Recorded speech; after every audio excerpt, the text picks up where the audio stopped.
na hidhet në fyt, duke na treguar se sa veta u burgosën, e sa veta u hetuan, e sa veta janë të përfshirë këtu e janë përfshirë atje. Dhe pastaj habitet kur del rezultati nga kutitë e votimit, është kaq imbeçil sa nuk kupton që populli shqiptar në shumicë, duke qenë një popull europian në shpirt dhe në Europë në mendje, e kupton që të gjitha këto janë kostot e një ndërmarrje historike që mund ta bënte dhe mund ta bëjë vetëm Partia Socialiste e Shqipërisë. E kuptojnë që këto janë prova që drejtësia që ne po mbështesim që të ndërtohet nuk është lojë, është reale. Dhe kur një pushtet pranon të goditet nga një pushtet tjetër si pushteti i drejtësisë dhe nuk reagon për ta shkelur me këmbë siç mund ta kishte shkelur dhe siç e ka shkelur me dhjetra vite, atëherë rruga e vendit është rrugë e sigurt, rruga e lirisë është rrugë e sigurt, rruga e të drejtave dhe e barazisë para ligjit është rrugë e sigurt. Kjo është Partia Socialiste e Shqipërisë. Dhe do doja të flisja edhe më gjatë se më vjen shumë mirë që jam këtu edhe Dibra më frymëzon. Por dua të them, historia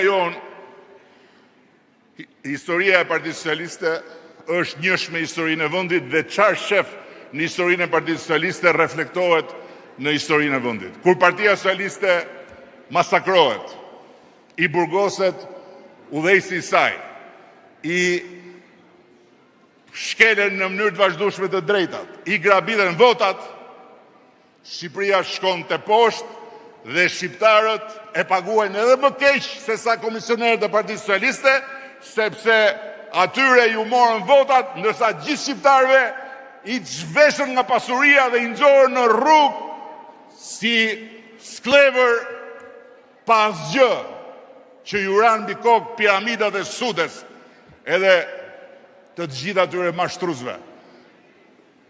Pastaj historia vazhdon prapë. Dhe nëse shikojmë sot, me që këtu simboli është rruga e Arbrit,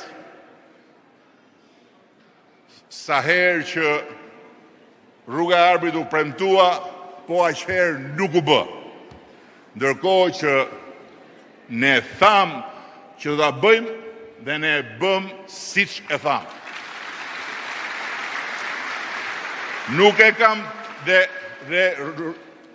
kjo përsëri lidhet me rrugën e Shqipërisë, sepse po aq e vështirë dhe po aq e pamundur sa ç'dukej rruga e Arbrit, po aq e vështirë dhe po aq e pamundur duket rruga për t'u antarësuar në Bashkimin Evropian. Dhe për ju them, siç e bëm njërën, do bëjmë dhe tjetrën. Siç nuk u tërhoqëm kur edhe gjeologjia na doli kundër dhe na blokoi për një kohë gjatë tek tuneli Murrizi që detyruam pastaj ta bëjmë hap pas hapi, ashtu ne kemi bërë deri tani dhe do ta bëjmë deri në fund edhe rrugën e antarësimit në Bashkimin Evropian.